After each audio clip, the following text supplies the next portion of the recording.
is up, everybody? Welcome into the Porch. It is the Volquest baseball podcast. Apologies for the little bit of a later release here this week because of two midweek games and conflicting schedules. Recording times with me and Luke, who you'll hear from Luc Lipcius, VFL, former Tennessee first baseman, coming up in a matter of about 15 minutes.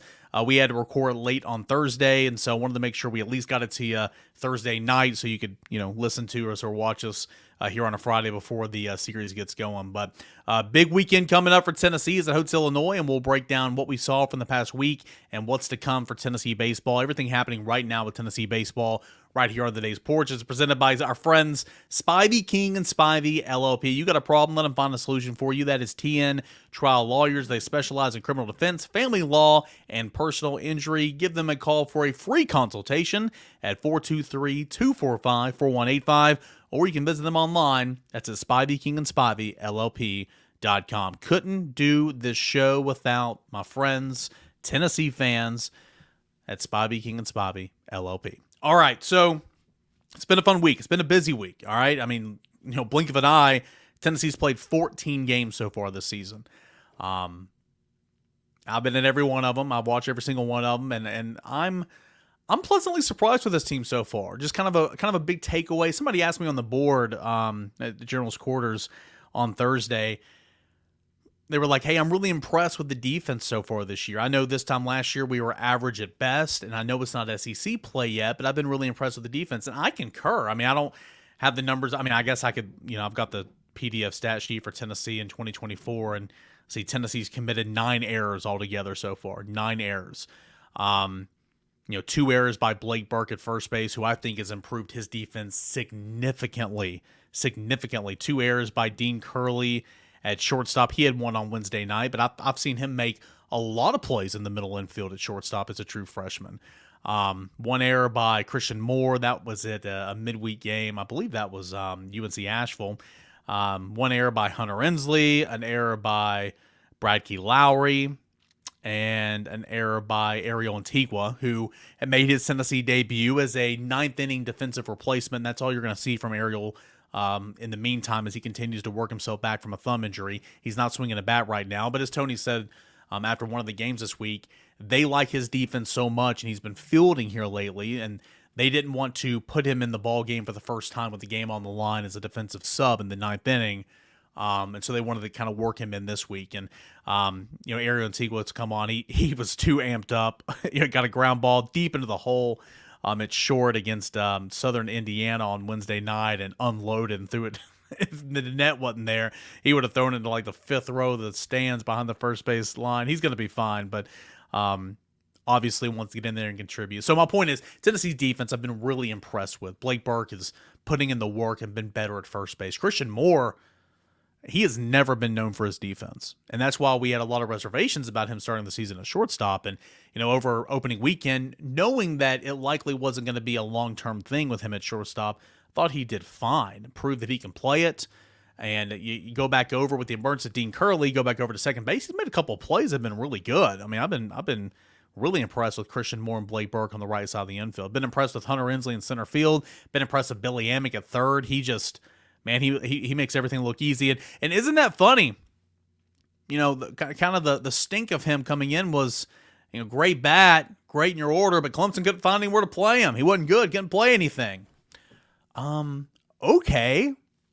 Tony Vitello's like, I'll take on that problem, whatever. And he's been looking like a Gold Glover over there at third base. Not to mention the SEC Player of the Week, hitting in a calendar week 5 home runs, I believe. He had 4 home runs in a midweek game and the weekend series last week, and then he had a home run on Tuesday. Billy is Billy Barrels, and that nickname is catching on, and it is so fitting. And he's been doing a really, really good job so far. So I've been impressed with Tennessee's offense. Forrest Tears, I think, has been doing great, settling in as the cleanup spot, and whether he's in right or center field, showing defensive versatility. Told you about Christian Moore. After a slow start to the season, Dalton Bargo's come on in his opportunities, and he's swinging a pretty good bat. Billy Amick's been great. I think Dylan Dreiling has been really good, kind of flying under the radar a little bit. But I think he's been really good. He's made some plays in the outfield. Robin Villeneuve, I think, has been awesome. love his bat in the order and his ability to play the corner outfield spot, or at least left field right now. So I've been really impressed with Tennessee so far this year, knowing that there's going to be questions in the rotation. Tony Vitello, even before the injury to AJ Russell, said continuously, like, hey, it's our job. And I was talking to somebody the other day, like, I hope Tony, and I hope really just coaches in general, know that we as quote unquote media, we often know the answers to some of the questions that we ask, but we have to get it on the record so that we can report it. And so, like, we ask a lot of the same questions, but we got to ask about, going into the season, had to ask about rotation, had to ask about shortstop continuously. And Tony Vitello would continuously say, like, hey, we're not going to have those answers until, hopefully SEC play, if not SEC play, kind of midway through, like, and we might just kind of figure it out as the year goes on. It's not unlikely to have kind of a figure it out TBD approach on Sunday for college baseball. Tennessee fans have been so blessed and so really so spoiled the last couple of years with 3 ready to go starters, and even starter 4 and 5 in the bullpen that can come in. Tennessee has starter 4 or 5 in the bullpen right now, 4, 5, 6 in the bullpen right now, and Causey, Steed, and Xander, and 7, whichever freshman you don't want to throw in there, Schaefer and Dallas, and so you have those options now, but you're still trying to figure out which way you want to do game number 3, and so that's still going to be a work in progress. It's TBD for Tennessee game 3 this weekend. Schaefer got the start last Monday. Didn't have a good second inning, kind of lost control. That home plate umpire wasn't good, but Schaefer lost control there in the third inning, or in the second inning. He only pitched 1 batter on Wednesday, so he's can be ready to go to start Sunday. So we'll see if that's the case. Xander had a career night on Wednesday, got a true midweek start. It was great to see. He went 5 2/3, 10 strikeouts, career highs. Awesome stuff for Xander. So I would say he's probably unavailable to. I would imagine he's unavailable to pitch this weekend, but we'll see because he went about 79 pitches, I think. But it's going to be A.J. Causey and Drew Beam to start things out, and it worked out pretty well last weekend. So as far as A.J. Russell, he's been throwing a little bit. Again, they're going to be, and Tony said this twice now already, or 3 times really. He's like, hey, people want to be critical of me for being too cautious. That's fine, but we are going to be safe, better safe than sorry right now. We're going to be overly cautious. It's like Dean Curley, asked about him after the Sunday game. They said he was fine, probably wouldn't play on Tuesday, but that's my call. That was Tony Vitello after the Albany game that Sunday a couple weeks ago. And sure enough, he didn't play on that Tuesday, but he was back in lineup on Friday. Chris Stamos, he said that he's ready to roll. We'll see if he kind of comes back in. I was told earlier in the week that he'll be close for this weekend. But again, because of the approach from Tony Vitello, wouldn't shock me whatsoever if Chris Stamos doesn't pitch this weekend, because they just want to be abundantly clear and ready to roll that he's going to be good for Alabama. And so that wouldn't shock me. But Tony Vitello said Wednesday night that he's ready. And so, we'll see what happens there. I think A.J. Russell's fine. Again, he's throwing a little bit. They're being overly cautious. He's not going to pitch this weekend, and we'll see if he can make it back in some capacity for the start of SEC play. But long-term, he's fine. They're just, again, being cautious there. I already talked about Ariel Antigua, talked about Chris Stamos. I mean, pretty much everybody in terms of the injury fronts in a pretty decent spot right now. But overall, Blake Burke is swinging such a good bat right now. It's non-conference play. I get it. I see the stats too, guys. I know Blake Burke was great in non-conference play, 10 home runs. Then he hit whatever the case was in SEC play last year, and the stats weren't good. But Blake Burke is turning it around. He's hitting 340 right now. 340. And he's a doubles machine. He's got 8 doubles, leading Tennessee easily with 8 doubles on the season. His approach has changed, and he looks more confident and relaxed in the batter's box, and that's great to see. So Blake Burke has had a fantastic week. Billy Amick, as I've already mentioned, has had a fantastic week. Dean Curley, I'm going to ask Luke about this here in a moment. I mean, what the heck? Dean Curley on Tuesday night against Kansas State, 3 home runs, including a grand slam. Ties with 5 other guys with the most home runs in program history. His 9 RBI is a freshman record at Tennessee. It's 1 RBI shy of the Tennessee record. I believe Trey Lipscomb had that a couple of years ago. What a performance from Dean Curley, and everybody, hashtag the brain trust, what I call us up there. Everybody was thinking that home run or that ball was gone in the ninth inning. His last AB was caught at the warning track. I understand the announcer on the SEC Network Plus is getting a lot of flack because he kind of had that home run call. I've been in his shoes before as a play-by-play guy on radio or TV or whatever, and you kind of have that call, and then it's like, and it dies at the warning track. I've been there. I know it's tough, but I thought it was gone. Sam thought it was gone, sitting third row behind the Tennessee dugout. Everybody, just because it was that type of night for Dean Curley, who was just phenomenal in the ball game. So he was great. But I'll tell you this, baseball humbles you in a hurry. I don't have the stats in front of me, but I know he struck out a couple of times. I believe he was 0 for 3, 0 for 4, and had an error in the field on Wednesday. Man, football, in my opinion, teaches you the most about life. But again, baseball's every single day. Tony Vitello talks about a professional approach every single day. You have to come to the yard, ready to roll. Attitude, leadership, all that type of stuff. Football, you get knocked down, you've got to stand back up to continue to play. Baseball, it humbles you in the most way.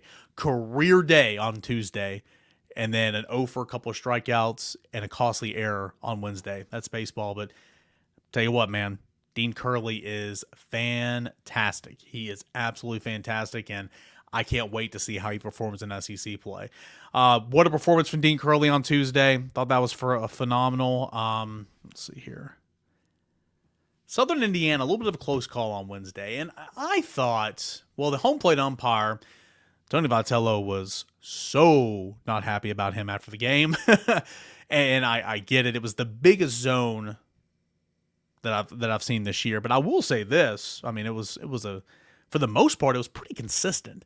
What he was calling a strike that was well inside to right-handed hitters was a strike all night. What he was calling outside on the other black, that was a ball that was technically, according to the TrackMan, a ball, was a strike all night. He was consistent with it.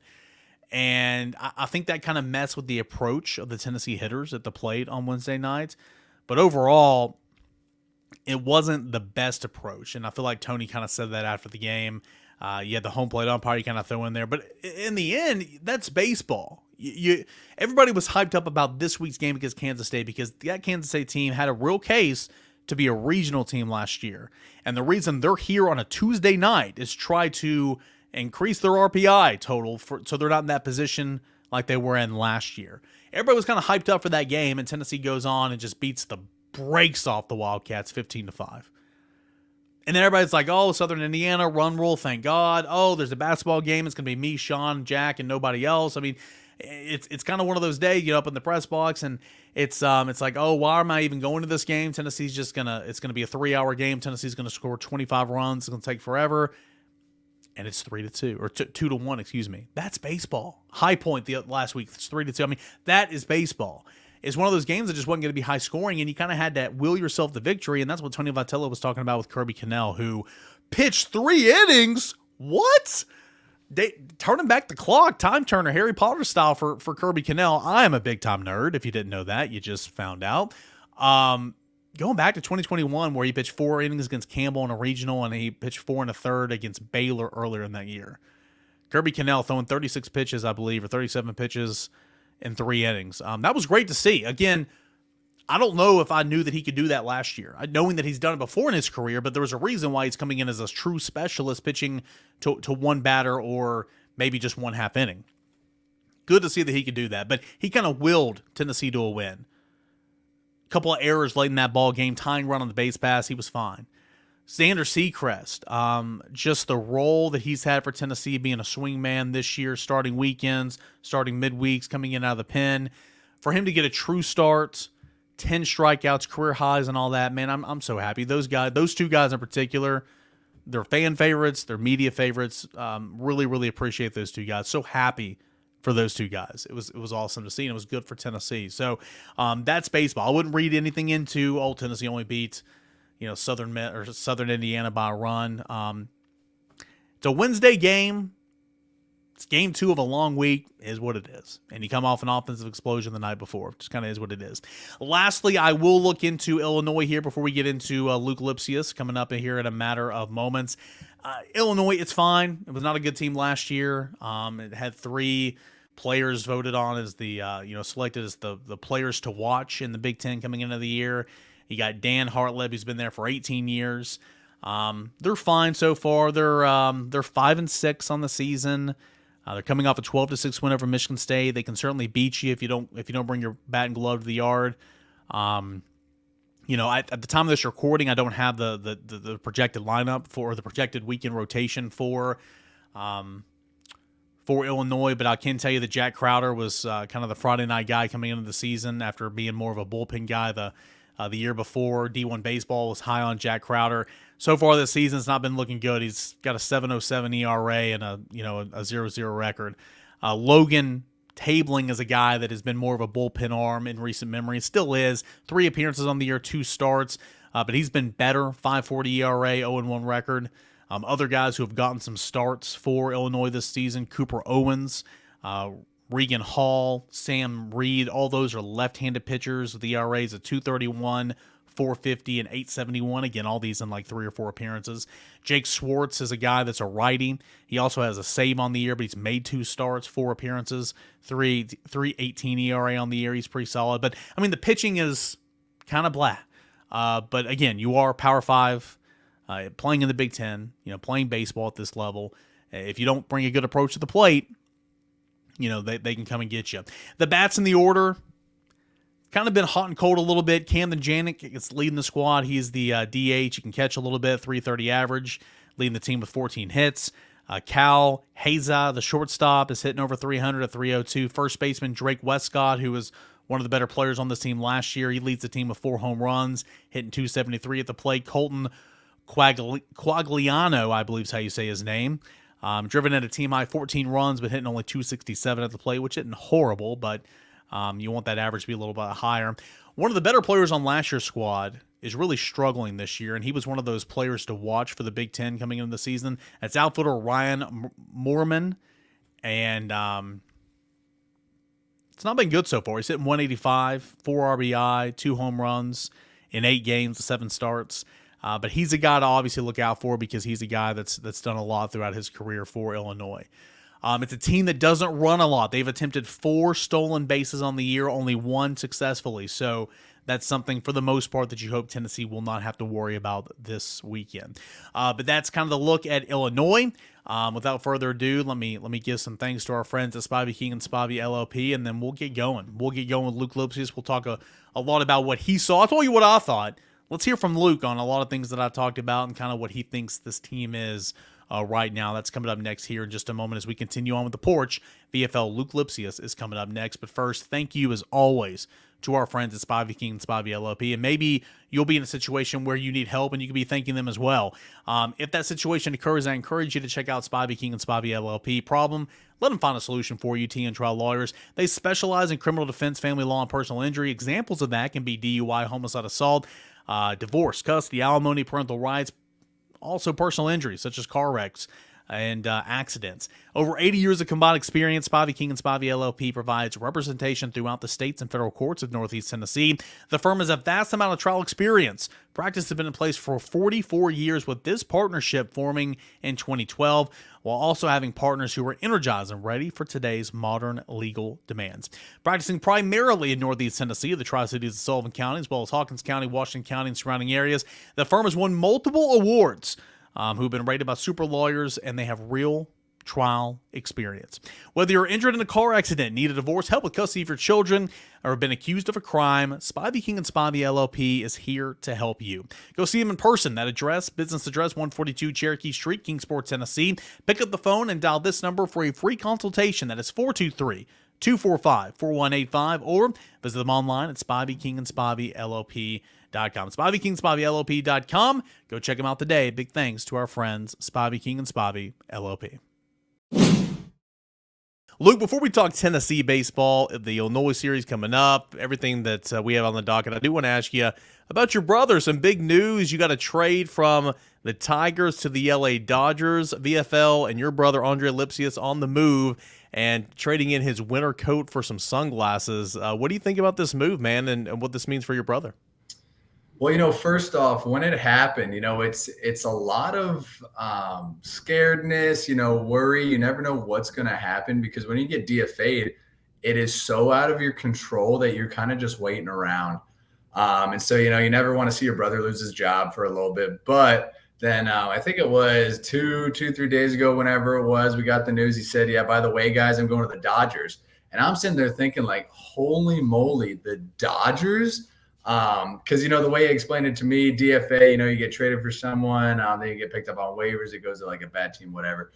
But when he said the Dodgers, I was like, holy moly, you're telling me you're going to be with teammates with Shohei Ohtani, Mookie Betts, Freddie Freeman, and it's a 40-man position that he's on. So he is legitimately teammates with all these big names. So extremely excited for him. I think the Dodgers are going to do a really, really good job at developing him.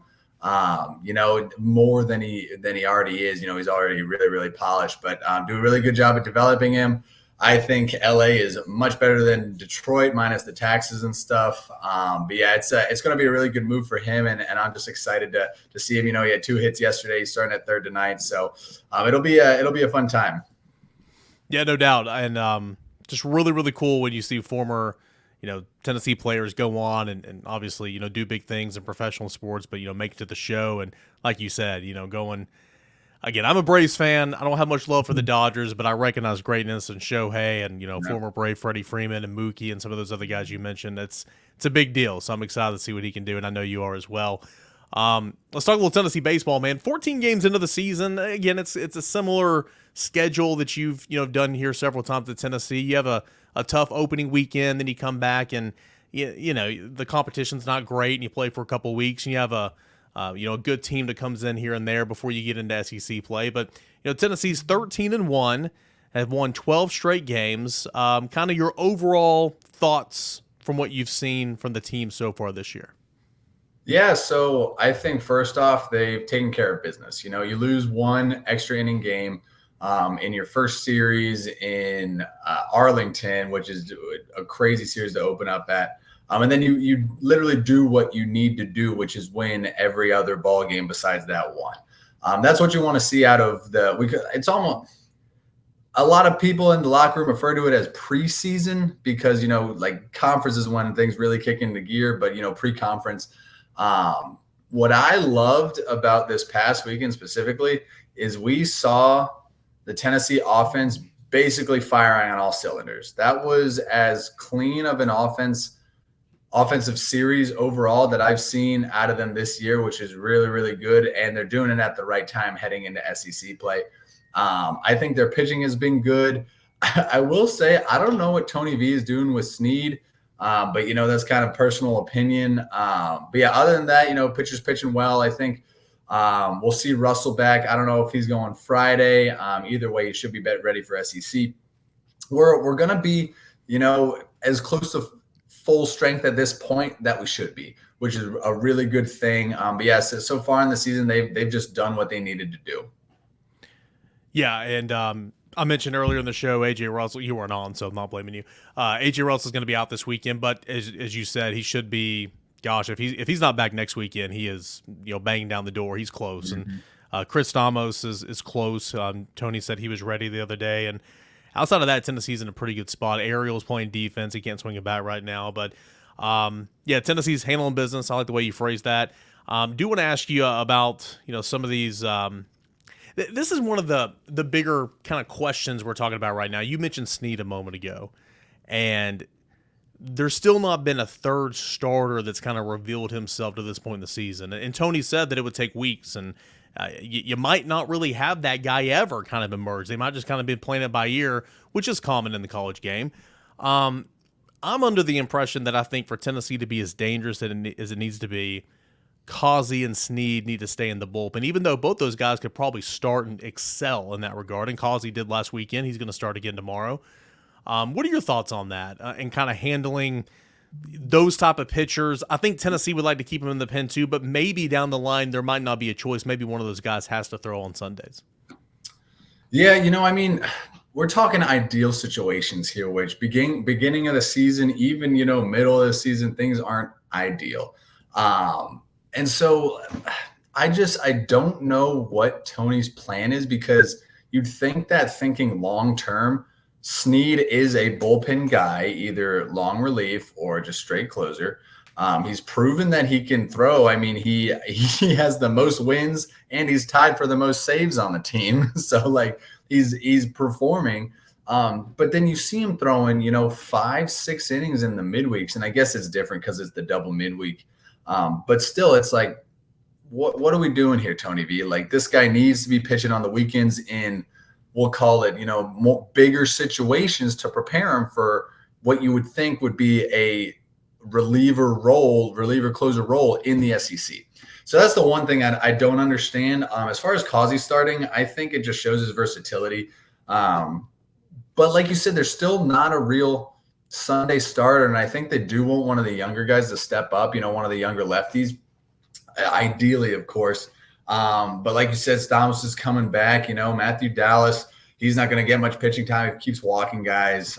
So it's just one of those things where you do what you can with what you have right now. And, right now they got another piece of golden Causey. He looked awesome last Friday. I mean, absolutely disgusting. So once Russell comes back, I would expect to see Causey at least start one series on Sunday. But yeah, once they develop some more confidence in the younger guys and hopefully even throw a lefty in there, because I mean, you could say Xander as well. But even when he got the opportunity to throw on a weekend, start on a weekend, only did all right, and then he comes back, he has the performance of his career on the midweek. So it's all up in the air. I would expect this weekend we're going to see another bullpen day on Sunday. But down the road, it's going to be weird. We'll see what Tony V wants to do. Yep. Baseball teams evolve as the year goes on. The Tennessee team evolved a lot as the year went on last year, and it made it to Omaha. And so I think at least I'm telling myself and I'm telling people that I talk to, like, it's okay not to have all the answers right now because they might reveal themselves down the line. And even if you're bullpenning Sundays as kind of your game plan, I mean, you got a couple of nice options that can go in there and throw you 2 innings, boom, you look up, you're in the 8th inning, and it's a pretty good situation to be in. Dean Curley did something that no freshman in Tennessee baseball has ever done. He drove in 9 runs. I know you were on the team when I believe Trey Lipscomb had a 10 RBI game. Is that right? Yep, that's correct. Dean Curley, the first freshman ever to drive in 9. He joins 5 other guys, including a former teammate of yours as well, Evan Russell, as guys that has hit 3 home runs in a game. He was one RBI shy of the RBI record for a single game. Point is, he was phenomenal on Tuesday against Kansas State. And he was inches away from homering for the 4th time. Everybody in the press box stood up because we thought it was gone. I mean, have you ever – I mean, I guess you have seen a performance like that in Trey Lipscomb, Evan Russell. But from a true freshman, again, at that point in time, I think he had 8 hits on the year, 6 home runs, 1 triple, and then 1 single. I mean, it's phenomenal what he's done to kind of start his career. Slugging percentage is through the roof. Oh, yeah. Well, no, you just don't see that. For one, he's huge. For two, he's playing like he's been in the league for like 3 years. It's unbelievable. Let's not forget that his first AB back in whatever it was, 2 weeks, was a homer. Like on that Friday night, it's a homer. But that guy can just rake. Seeing a freshman do that is just nothing you ever expect. And I know he's kind of outshadowed by that Georgia Tech freshman. But still, like it's not the norm. And then it's funny. Me and my buddy, or Peter K, we were texting that whole time as like the innings went on. The first set of texts were like, okay, like we got to score. It was in the 7th or in the 6th, at the bottom of the 6th. We were like, okay, we got to score more. We got to hit around, blah, blah, blah. We don't hit around. They get up, they get that 3rd out, and we're like, holy moly, we're playing another inning because we thought maybe a run roll. Yeah. And then from then on, it was like, Tony V, don't pinch hit, don't pitch hit, don't pitch hit. And then, of course, Dean walks up to the plate. He literally is a foot away. I think if it weren't for that pesky cross breeze that Lindsey Nelson has, he would have had his 4th. But yeah, it was just so fun to watch. And, he is definitely on the map now, not just for other coaches, but for, social media and all this stuff. It was fun to watch, that's for sure. And it's been fun to watch him play defense too. Baseball will humble you, as I know you're aware. Mm-hmm. You have that career game, and then the next night against a team that's nowhere close as being as good as Kansas State, and you go over a couple strikeouts, have an error in the field. It'll humble you in a hurry, but he's going to be just fine. I do want to talk about that Southern Indiana game because everybody was talking about Kansas State. Should have been a regional team last year, returning a lot. It's going to be a really, really great midweek challenge. And there for a minute, I mean, they jumped out to a 2-0 lead, but Tennessee came back and just demolished them 15-5. You come back on the second day, second midweek game. I don't want to say they were sleepwalking because I don't think that was really it. I think the approaches were a little skewed at the plate because the home plate umpire, the zone was so wide. Mm-hmm. But overall, you played a really close game, and you won 2-1, I think. What was your takeaway from that game? Because, again, going into the week, you would say, okay, if Tennessee won 2-1 against Kansas State, all right, they're gonna win 15-5 against Southern Indiana. But it wasn't. It was kind of roles were reversed there. Yeah, I will say, just playing baseball, it's so hard to win by 10 every single game. Yeah. And so well, you guys did it. Come on. Well, we won by 20. No, at some point, you do see like it catches up to you. They went 5-game week, 4-game week, another 5-game week. You can just see some fatigue. Maybe they were thinking about Illinois, maybe they were thinking about SEC play, but it all manifested into just a funky game. That first lefty that they had throwing looked like he was keeping everyone off guard. It was just a funky game. And it happens. It really does happen. It's one of those things, like, it's hard for everyone to be off at once, but sometimes that's just what it is. Mm-hmm. It's not just one person having a weird game. Across the board is having a weird game. Thank God for Simo for doing what he does. And then I think Bargo had a nice RBI too. So The point is, it was a gritty midweek win. And, as far as wins go, that's the best way to do it. And also kind of backing off the point made earlier, it will humble you. So, the next few midweeks, I would expect to see a little bit more pedal to the metal as opposed to maybe just laying off and kind of going through the motions. But even so, a win is a win, especially a 2-1 win heading into a couple big weekend series. It's just another thing to help prepare you for what comes next.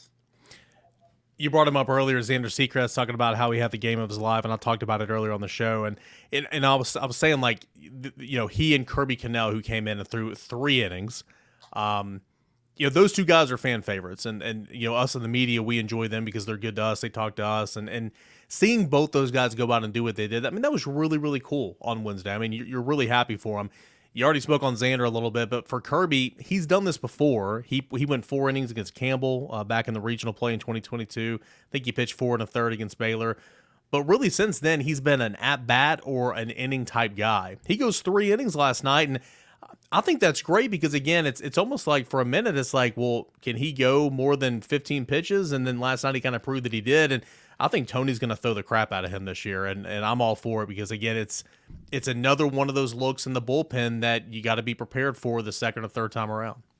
Well, yeah, so it's so funny because he had that stellar 2022. He had a stellar 2021. And so you're like, this guy is going to be a mainstay in the bullpen and do well. But for whatever reason, that 2023 season, I don't know, maybe his shoulder was getting crunchy or some funky was happening. His velo was a little down, but you saw him transition into this literal one batter role.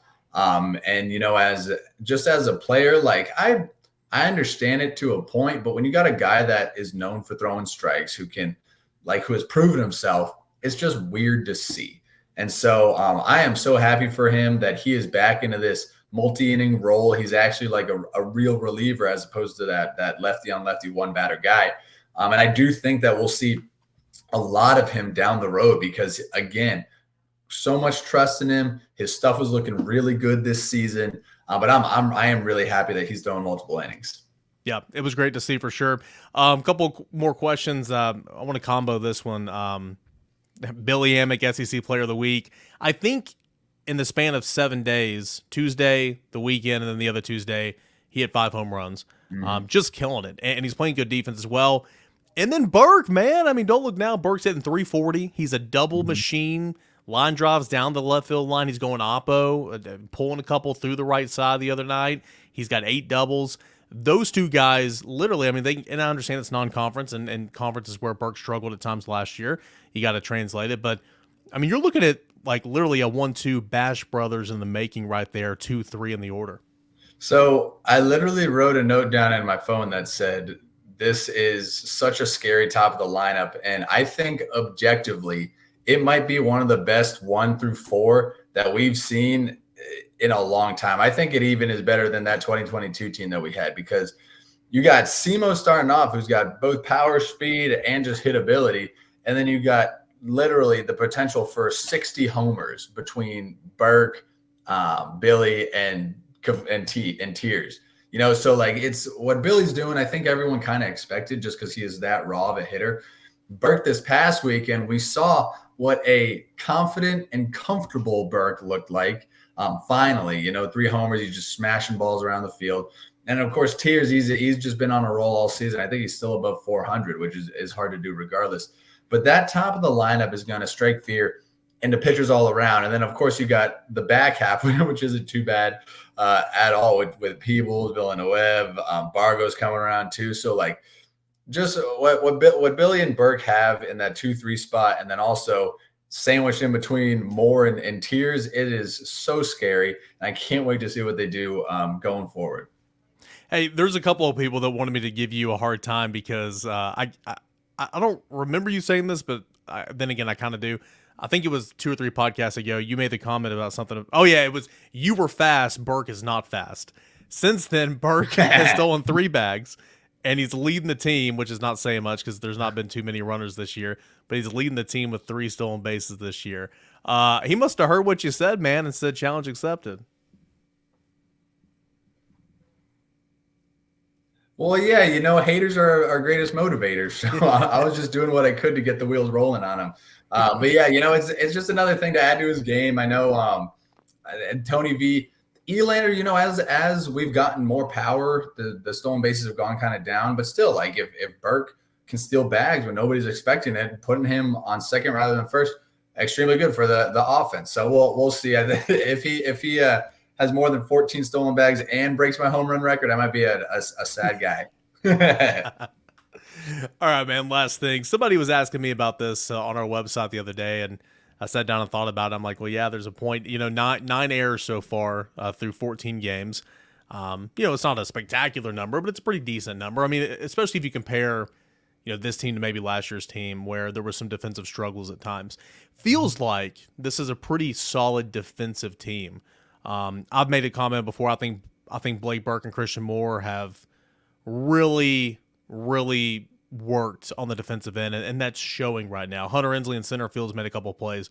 Drawling in left field's made a couple of plays. Billy Amick at third base is, killing it. Kavkars Tier is able to play center and right field. What have you seen from this team defensively? I feel like this is they got to carry it into SEC play, of course, but I feel like this is an improved defensive baseball team. Yeah, much improved. And I think it all starts with Burke. If you got a first baseman that you can completely trust, that's going to catch all the balls, do all that, you got to worry about it, great. Simo, he has, I think, shattered my expectations, because I knew he was good playing second, but just like, he's almost like a Robinson Cano out there, just playing with swagger, like making everything look easy. I love it. Dean, I think what kind of highlights what he's done is that one play in the hole where he backhanded and threw it about 150 feet on the line, got the guy in the midweek. He's just been so solid and dynamic too. Like, he comes in with the big bat, but then he is making every single play and catching every ball that comes to him. So as far as the infield goes, they're going to be stacking their days, and that's what you want to see, because they're the first line of defense. I think they're going to be just fine and very much improved. And then as far as the outfield goes, you expect them to make the routine plays, but I swear it's like every game they make a diving play. Yeah. So again, like, you got a bunch of speed in the outfield. I really, really want to see KT hose a guy. It's one of those things where if you're hitting well, you're pitching well, and you're playing defense, you're going to win a lot of ball games. No doubt. Tennessee's won a lot of ball games so far. They got 3 against Illinois coming up this weekend, a midweek. And then, man, we blinked and SEC play is here. So we're moving right along. Luke, appreciate it as always, man. And I'm excited to see what we talk about next week heading into SEC play. Of course, it's fun times right now. Awesome stuff as always from our buddy Luc Lipcius here, joining us on the porch every single week, usually on a Thursday before we head on into the weekend. This weekend is Tennessee and Illinois, and I'll be there every single game. You can follow along the game thread. I'll have 4 takes after the game, how it happened, what Tony Vitello said, anything and everything from Tennessee this weekend you can catch at Volquest.com. Thank you guys so much for being here, and enjoy hanging out and interacting with you guys on the Journal's Quarters. We'll see what this weekend brings. It's Tennessee and Illinois, and I can't wait to hear what Luke has to say about it on next week's Porch. This is Volquest.com.